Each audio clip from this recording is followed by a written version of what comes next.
realistically, we keep talking about, Lord forbid, if something happened to the both of us, but what if something happened to one of us and then the other one is still here? See, and that's where we differ, because that's where we differ. You look at me like, you're gonna be strict, you ain't gonna get... Y'all, something just cracked open inside the Burruss-Tucker empire, and the names setting timelines on fire right now are Kandi Burruss, Todd Tucker, and Riley Burruss. .1 family, .3 voices. And a secret so heavy, fans say it could rewrite everything they thought they knew, because according to whispers tearing through blogs and group chats, Riley allegedly broke her silence after years of watching the tension grow, and what she claims about Kandi and Todd was something nobody saw coming. Private fights, locked doors. A truth she says was buried to protect reputations. Suddenly timelines froze. Pages started screaming betrayals. Comment sections turned into battlefields. And people began asking the same chilling question. Did Riley just expose a side of Todd Tucker the cameras never caught? Sources say loyalties cracked overnight. Old friends went quiet. Family circles tightened. And somewhere behind the scenes, a storm of fear, anger, and regret started building. Because if even a fraction of these claims are real, we're not talking about reality TV drama anymore. We're talking about control, broken trust, secrets strong enough to shatter a dynasty, and scar a family forever. But here's the part haunting everyone. Todd hasn't responded, Kandi hasn't confirmed anything, and Riley looks like she's ready to say even more. So tonight, we're breaking down the rumors, the alleged truths, and the explosive chain reaction that turned one of Bravo's strongest couples into the center of their darkest chapter, because this story is only getting deeper. I'm like, that's not true. That's what you give off. Yeah, it's definitely different. And not even that, but I think you guys treat your kids' lifestyles very different. Look at this view. 16, got a high-rise apartment in the city. Kayla said she's going to New York. Wait, what? Only thing I did tell her, at least if you are gonna go, you should work, stack some money. For over a decade, the Burruss-Tucker marriage was sold like an unbreakable legend. A dynasty. A power romance. A fairy tale nobody dared doubt. From the outside, everything gleamed. From the inside, Riley Burruss says the seams were tearing. She insists the collapse didn't roar. It whispered itself to death. And when Riley finally spoke, she wasn't furious. She was hollow. People close to the chaos say Riley didn't talk out of revenge. She talked out of exhaustion. Because for years, she claims, what looked like order was really control. What passed as discipline felt like punishment. And what was called guidance slowly became authority. The version the world believed was simple. Two busy adults, packed schedules, a quiet farewell. But Riley says the truth had nothing to do with timing. It was about survival. She alleges Todd Tucker didn't fade away by accident. He stepped back by choice. Not loud, not cruel on camera, just cold. Riley claims Todd didn't leave the household. He redesigned it, she says. Warmth wasn't missing, it was rationed. Given rarely, removed with purpose, and whether intentional or not, she says the ending never changed. Distance. She claims every disagreement became a lesson. Every emotion was tagged too much. Every boundary dismissed as attitude. And the children, they were measured more than hugged. Riley alleges Todd didn't parent like a father. He managed like a boss. Affection came with terms. Support required results. Praise turned into critique. And what cut Riley deeper than anything, she says, wasn't the criticism. It was the labeling. She's weak. She's spoiled. She won't last without her mom. Those words, Riley says, followed her everywhere. At dinner. In quiet talks she wasn't invited into. In decisions made before she even walked in. And while Riley carried labels, she says Kayla carried pressure. Kayla had standards. Riley had walls, and inside that imbalance, rivalry was born, not from jealousy, but from survival. Two daughters trying to breathe under two different rulebooks. Riley says Kayla believed Kandi Burruss protected Riley. Riley says she felt Todd shielded Kayla, and once those thoughts hardened, so did the silence. Family dinners became quiet battles. Trips turned into performances. Vacations became negotiations. Smiles stayed painted on. Trust was gone. Then came the moment Riley says blew everything open. The present. The car, what strangers called kindness. Riley says cracked something buried deep. According to her, the sports car wasn't love. It was a signal. A signal that worth in that house flowed one way, and only one way. She says that night, the house didn't feel alive. It felt like a courtroom, pointing fingers, rising voices. Silence that wasn't peaceful, it was planned, and she says the words that followed didn't fade, they cut. This is why your daughter is impossible.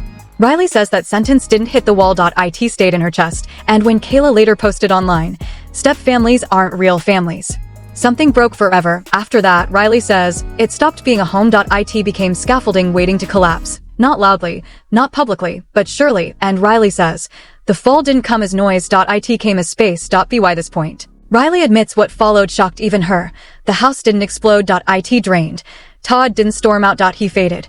Riley claims that by mid-2025, Todd no longer belonged to one place. He was juggling 2 lives. New York, Atlanta. Texts shrink, replies slowed, presents traded for excuses. And then Riley says, without warning, Candy erased Todd's last name from her digital world.no headline.no statement. Just silence. Sources close to them say that wasn't branding. That was preparation. Because by then, this wasn't about saving anything.it was about surviving what saving had become. And Riley claims the real ending didn't arrive in court papers.it arrived in absence. She says Todd didn't abandon Candy. He abandoned the home. And when Candy tried to stop him, Riley says his words weren't gentle. They were final. I'm done pretending. That's when Riley says something inside her mother shifted. Not rage, release. But Riley says what came next shocked everyone more than the split. Applause. Riley claims Kayla didn't mourn the breakup. She celebrated it. A gathering. Laughter. Videos online. And a line Riley says was never meant for family ears. Finally, he's free. Riley says she saw it, and everything inside her went numb, because suddenly, the picture made sense. This wasn't chaos.it was strategy.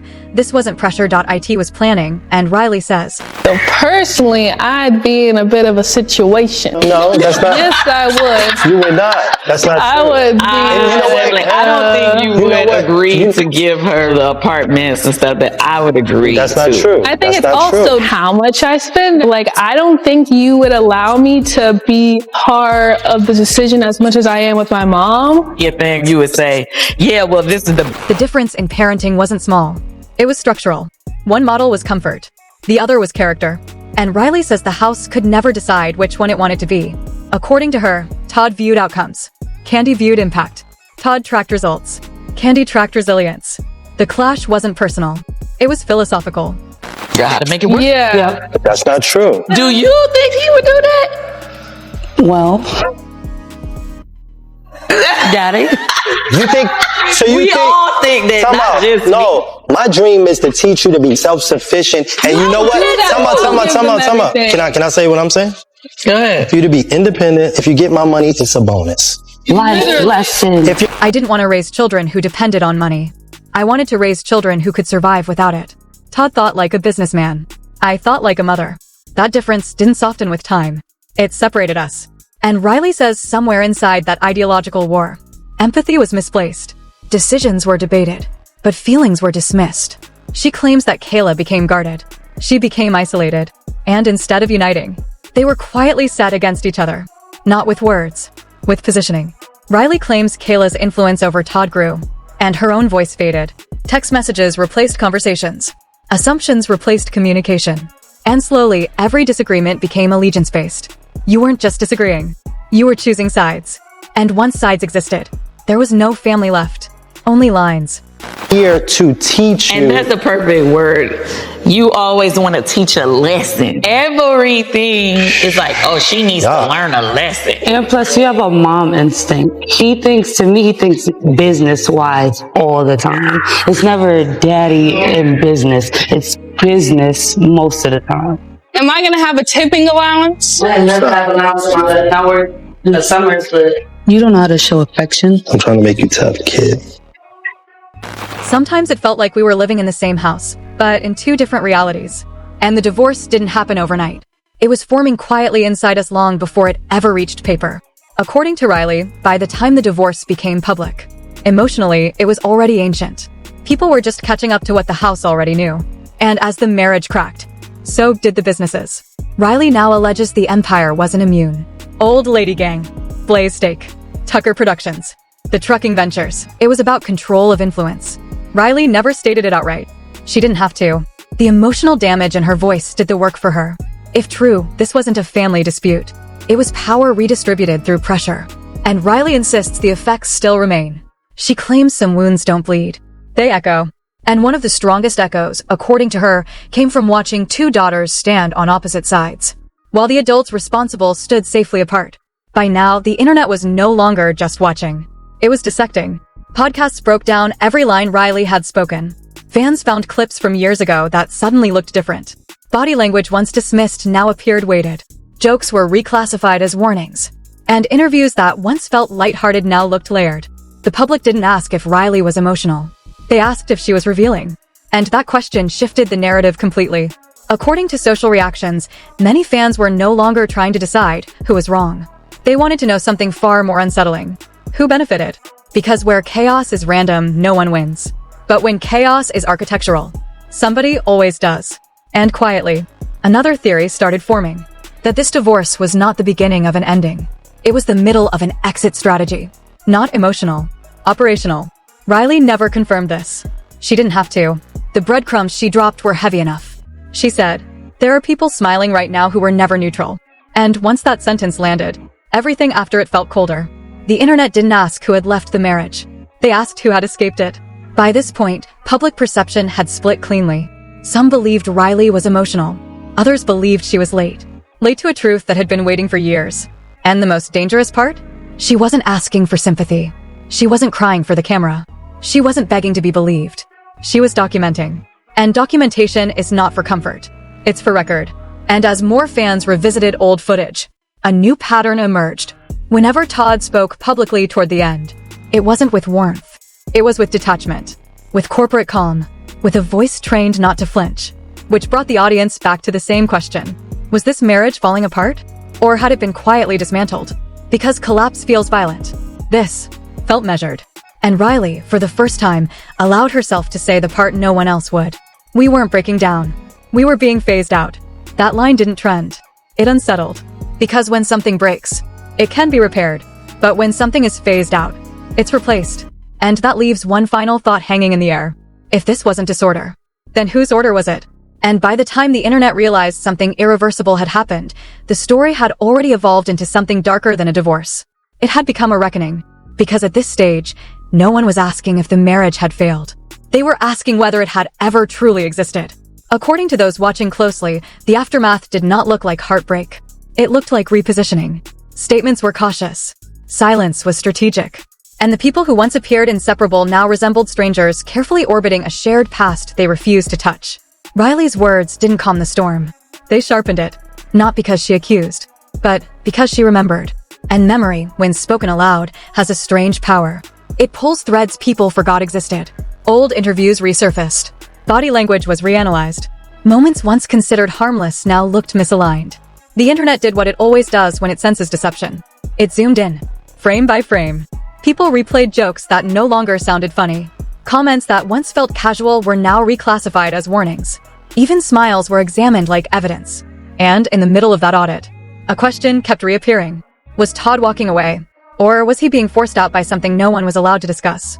Riley never named a villain. She didn't need one. The vacuum did the job for her. It promised outcomes. And outcomes are louder than accusations.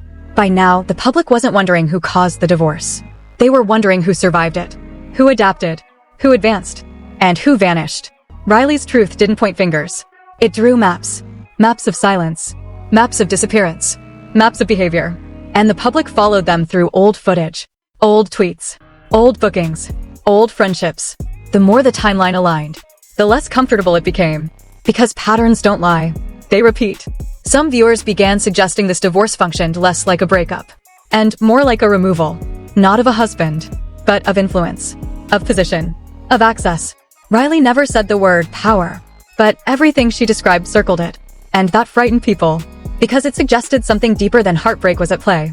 It suggested reengineering. Not of love, but of leverage. Near the end of one of her final comments, Riley dropped a sentence so quietly. Most people missed it. One day, I'll tell the part I'm not ready to say yet. That statement changed everything. Not because of what it revealed, but because of what it delayed. The public realized they were watching a story stop early, not end. Because when someone pauses a confession mid-sentence, it's rarely because they ran out of truth. It's because they ran into consequence. From that moment on, every future silence became heavier. Riley wasn't quoted the same. Not dismissed. Not doubted. Delayed. Like someone whose words had weight. But not permission. And in the background of all this, life continued. Quietly. Unapologetically. Weddings happened. Business moved forward. Photos were posted. Smiles were staged. But the feeling remained. Something unresolved hovered. Not in headlines. in absence. And the scariest part? Nothing publicly exploded. No lawsuits. No breakdowns. No viral confessionals. Just quiet separation. And the eerie stability that follows something that was never repaired. Which led fans to the final, unsettling thought.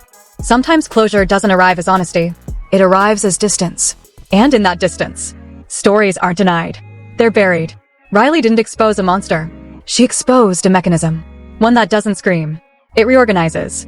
And the deeper the audience went, the clearer it became. This story was never about a marriage failing. It was about a system finishing. And when systems finish, they don't collapse loudly. They disappear cleanly, leaving only one question behind.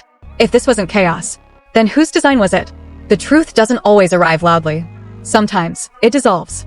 And what Riley Burruss left behind in her words wasn't an ending. It was a warning. Because if this story has taught us anything, it's that families don't always collapse from betrayal alone. Sometimes they fracture from control, silence, and survival. And the most dangerous secrets? They aren't hidden. They're normalized. So the question isn't whether everything has been said yet. The question is, what hasn't been allowed to be said? Because when someone tells you they're done talking, it often means they're finally ready to start telling the truth. And Riley's truth didn't come with anger. It came with restraint, with precision, with the calm of someone who has nothing left to protect. That's what makes it unsettling. If you're still watching, you're not here for drama. You're here for the part that doesn't make the headlines.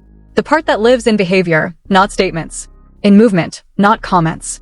And what happens next in this story won't be announced. It will be noticed. In who disappears. In who advances. In what quietly survives. And what doesn't. So pay attention. Not to what's being said, but to what's being avoided. Because closure doesn't always look like justice. Sometimes it looks like silence that refuses to break. And if Riley decides to speak again, it won't be to clarify. It will be to confirm. So stay with the story. Watch the patterns. Track the absences. And remember, the loudest endings don't always come with noise. They come with disappearance. If you believe the truth should never be edited. If you believe silence doesn't mean innocence. And if you believe stories like this don't vanish. They just wait. Then subscribe. Because when the next line is crossed, you won't hear it. You'll feel it.